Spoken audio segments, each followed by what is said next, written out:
राष्ट्रीय अध्यक्ष जी, प्रदेश अध्यक्ष जी और मंच पर बैठे सभी यहाँ उपस्थित विधायकगण और यहाँ उपस्थित सभी जितने लोग भी यहाँ पर उपस्थित हैं, सबसे पहले हम गुड्डू जमाली जी का स्वागत करते हैं।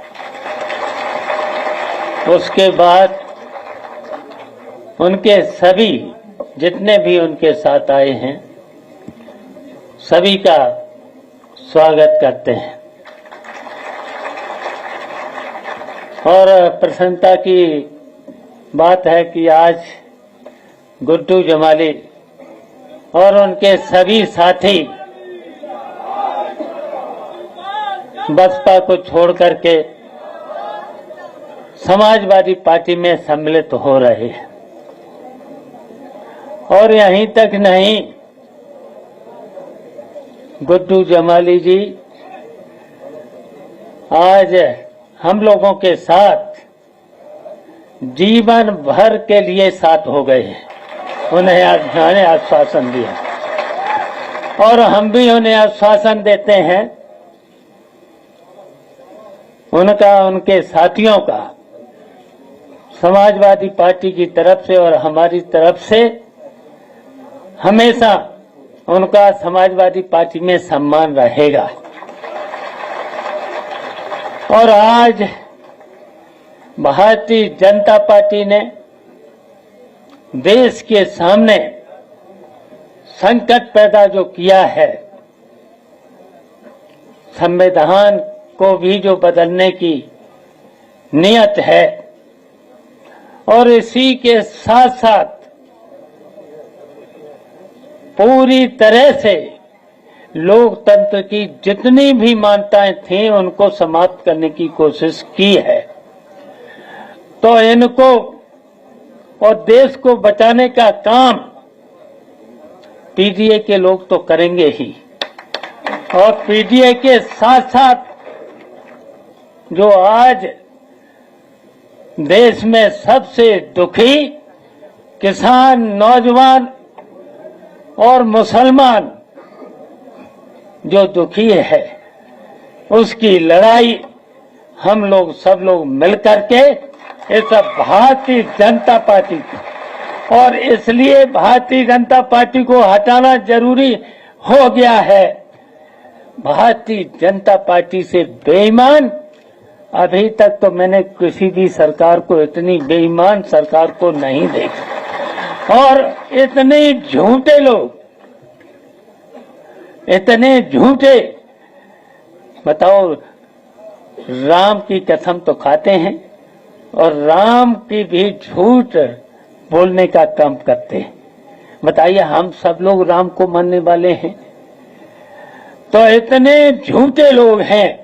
तो आज हम सब लोग तय कर लेंगे 2024 में से हिंदुस्तान से इस भारतीय जनता पार्टी को हटाएंगे। तो आज हम गुड्डू जमाली जी का और सभी जितने उनके साथ आए हैं उन सबका स्वागत करते हैं, अभिनंदन करते हैं। जय हिंद। नफीस से लेकर के संग्राम और हमारी पार्टी के, जिनके मैं नाम नहीं ले पा रहा हूं, सभी हमारी पार्टी के वरिष्ठ नेता, मैं सबसे पहले शाह आलम गुड्डू जी को बहुत बहुत धन्यवाद और बधाई देना चाहता हूं। मैं उनका स्वागत करता हूं। उनके साथ साथ उनके सभी सहयोगी साथी जो आज इस हॉल में हैं और लाखों संख्या में जो आ नहीं पाए हैं, जो पूरे प्रदेश में जगह जगह पर हैं, मैं उन सबको आज के दिन की बहुत बहुत मुबारकबाद देना चाहता हूं। मुझे याद है 2022 के चुनाव से पहले गुड्डू जमाली साहब हमारे पास आए थे। किन्हीं परिस्थितियों, किसी कारण हम लोगों का साथ नहीं हो पाया, लेकिन आज जब हम लोग 2024 में भविष्य की लड़ाई लड़ने जा रहे हैं, वो आए नहीं हैं, मैंने उन्हें अपने पास बुलाने का काम किया है।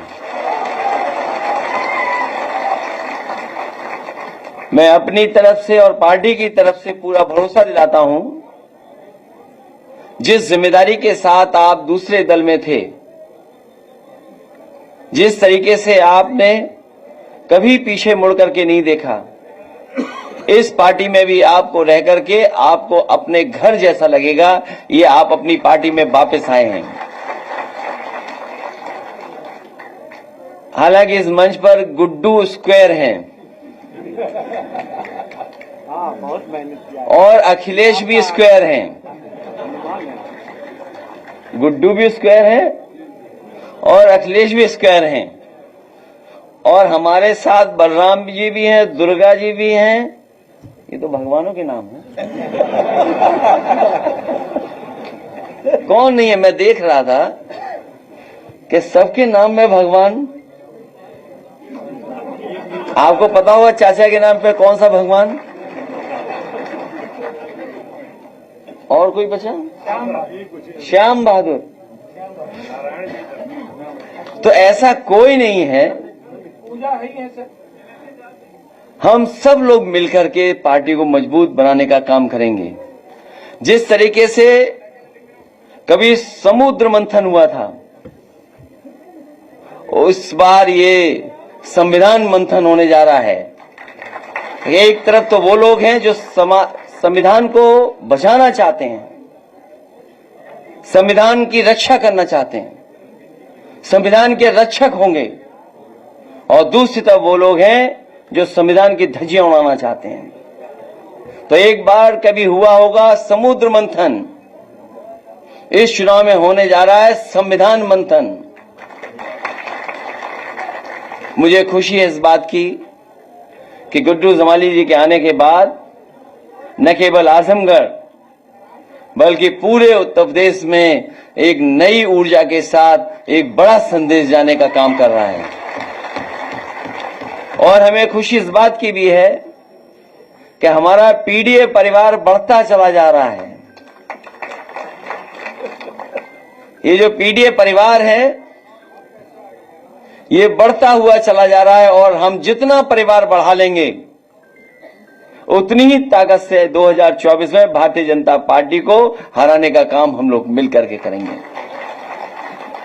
मैं एक बार फिर गुड्डू जमाली साहब का, क्योंकि वो कारोबार भी करते हैं, राजनीति और सेवा के साथ साथ समाज के जो गरीब लोग हैं उनका दुख दर्द दूर करने का प्रयास करते हैं, हर समय उनके साथ तैयार खड़े रहते हैं, और वहीं वो कारोबार भी करते हैं। तो ये बात समझते हैं कि जो कारोबार करने वाले लोग हैं वो कभी भेदभाव नहीं कर सकते, ना धर्म का ना जाति का, क्योंकि कारोबार से लोग जुड़ते हैं। कोई भी कारोबार उठा करके देखने आप, उसमें सब लोग शामिल हैं। कारोबार करने वाला कभी भी भेदभाव नहीं कर सकता। इसलिए मुझे खुशी है इस बात की कि एक मजबूत नेता हमारी पार्टी में शामिल हो रहे हैं, उनका पूरा सम्मान करने का काम हम लोग करेंगे। इन्हीं शब्दों के साथ मैं गुड्डू जमाली साहब का और उनके बहुत सहयोगी समर्थक जो मुझे दिखाई दे रहे हैं, मैं देख रहा हूं कि हमारी पार्टी के साथी तो हैं ही खुश, लेकिन इस हॉल में मैं जिस तरफ भी देख रहा हूं, जिसको भी देख रहा हूं, हमसे ज्यादा खुश अगर कोई नजर आ रहा है तो यहाँ पंडाल में बैठे हुए गुड्डू जमाली के साथ के सहयोगी साथी हैं। मैं उनका भी बधाई और धन्यवाद देता हूं।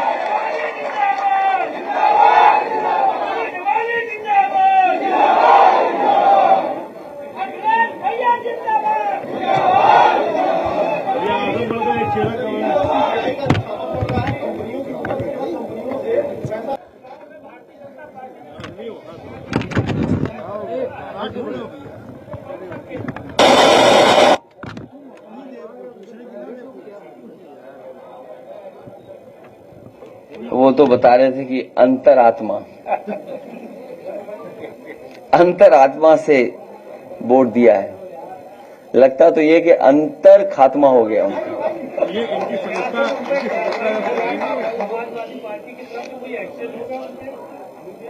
जो लेट डाउन नियम है उनके तहत कार्रवाई होगी, और सबसे बड़ी बात तो यह है कि जिस वोट से वो जीत करके आए हैं उसको कैसे फेस करेंगे आप बीजेपी से लड़कर के आए, बीजेपी से मुकाबला कर करके आए, तो जिस वोट ने आपको जिता करके भेजा है, अब आपकी अंतरात्मा उन वोटर्स के लिए क्या कहेगी?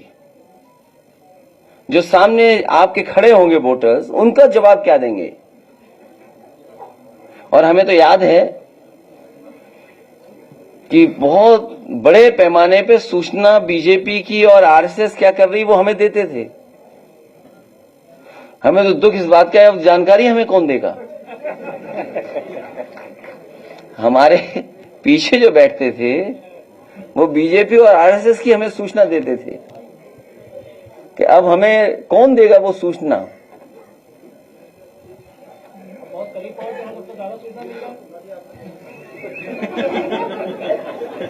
अभी कुछ मिलेगा उसका भी इंतजार है कि क्या पैकेज मिलेगा। आप सब अब मीडिया हाउसेस हैं, कॉर्पोरेट हाउसेस हो गए हैं, तो पैकेज क्या मिलेगा ये इसका इंतजार है सबको।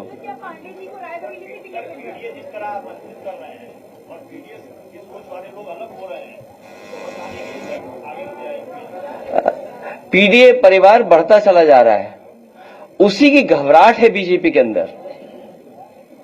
आप सोचिए, सुल्तानपुर में एक डॉक्टर की हत्या हुई थी और किस तरीके से हत्या हुई थी उसकी, कोई कल्पना नहीं कर सकता कि डॉक्टर की ऐसी हत्या हुई होगी। गोरखपुर में एक इनकाउंटर हुआ था, उसको लेकर के क्या क्या बातें हुई थी। और ये एक घटना नहीं है, न जाने कितनी घटना हुई हैं।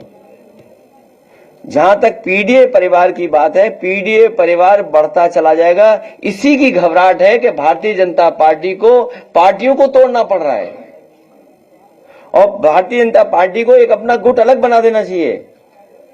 भाजपा सिद्धांतहीन, भाजपा को अपना एक अलग दल, सहयोगी दल या गुट बनाकर के तैयार करना चाहिए कि जो भाजपा सिद्धांतहीन है उनको लेंगे, उसमें शामिल करें सब लोगों को। पार्टी की तरफ से क्या कार्रवाई की जाएगी जिन्होंने क्रॉस वोटिंग की है? ये कौन सी नई बात बता रहे हो आप? हमारी सुन करके बता रहे हो? कोई अपनी बात बताओ। अरे कोई नई बात हो तो बताओ। जिन्होंने क्रॉस वोट किया है उनका क्या? फिर आपके विधायक जाते हैं और वो आरोप लगा रहे हैं कि आपको खैरो खबर नहीं थी। इस तरह के आरोपों पर क्या कहेंगे अखिलेश यादव? जाने वाले को कोई नहीं रोक सकता। और आपको तो ये सवाल मुझसे नहीं पूछना चाहिए, ये सवाल भारतीय जनता पार्टी से पूछना चाहिए, जो मर्यादा पुरुषोत्तम राम से क्या सीख रहे हैं। उनकी मर्यादा कहां है? आपको मंत्री बनाएंगे, आपको कुछ और बढ़ा दे देंगे। अभी एक पत्रकार साथी कह रहे थे किसी को लोकसभा दे देंगे। तो अभी तो वादे किए हैं, वादे कब पूरे होंगे? और जब वादे पूरे नहीं होंगे तो बीजेपी कैसे रोक पाएगी उन सबको?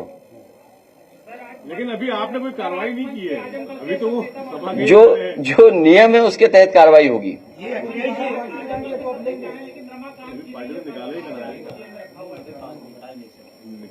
उनके सामने जानबूझ करके भारतीय जनता पार्टी ने संकट पैदा किया है। क्या कुछ की वापसी की उम्मीद है? क्योंकि अभी आपने कोई कार्रवाई की नहीं है। आप भी यहीं रहते हो, हम भी यहीं रहते हैं। और सुभाषपा के दो लोग इधर आ गए, क्या पार्टी ज्वाइन करेंगे? नहीं, सवाल ये नहीं है। सवाल आप लोग पत्रकार साथियों, क्या पैकेज, जैसा दाना वैसा गाना। अरे भाई, आपको ये पूछना चाहिए और अंतरात्मा से आपको ये बताना चाहिए कि क्या पैकेज मिला तो समाजवादी पार्टी को छोड़ के चले गए। तो पैकेज बता ही नहीं पा रहे हैं। कोई अभी पैकेज बता रहा था कि लोकसभा रायबरेली मिलेगी। तो अभी नहीं, अभी जब चुनाव हो जाएगा उस समय पता लगेगा कि किसको पैकेज मिला है कि कोई खाली हाथ लौटा है।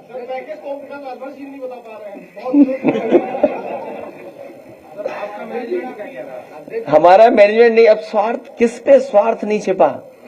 लालच, लोभ, सरकार, सरकार का दबाव कितना है सोचिए आप। मैंने आपसे क्या कहा, जिस समय सुल्तानपुर में एक डॉक्टर की हत्या हुई उस समय सरकार के बारे में क्या कहा गया, गोरखपुर में एक इनकाउंटर हुआ उस समय सरकार के बारे में क्या बोला जा रहा था, एक मां बेटी जिंदा जला दी गई, मां बेटी को जिंदा जला दिया गया बुलडोजर चला करके। तब इनकी अंतरात्मा कहां थी, तब अंतरात्मा हमारे साथ थी।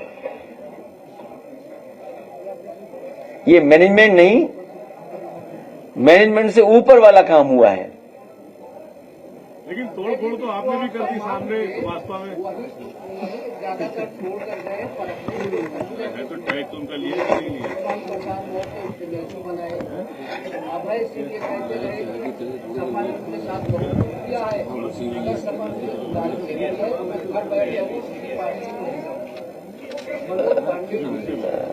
आपको कुछ एजेंसीज के बारे में पता होगा, एसटीएफ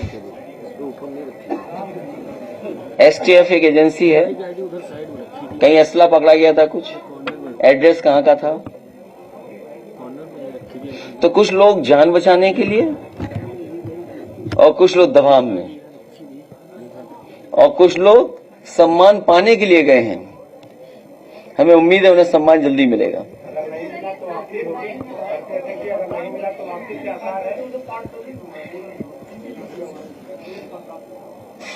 क्या लिखा है, तो उन्होंने लिखा हुआ पार्शियल पेमेंट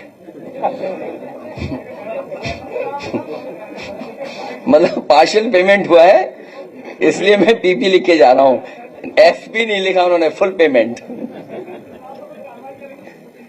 जो नियम है उसके तहत कार्रवाई, आप भी समझते नियम क्या है भाई। स्पीकर अगर चाहेगा तो कार्रवाई होगी, स्पीकर नहीं चाहेगा तो नहीं कार्रवाई होगी। लेकिन पार्टी की तरफ से भी कोई कार्रवाई नहीं की गई। अभी तो जनता कार्रवाई करेगी जब जनता के बीच में ही जाएंगे।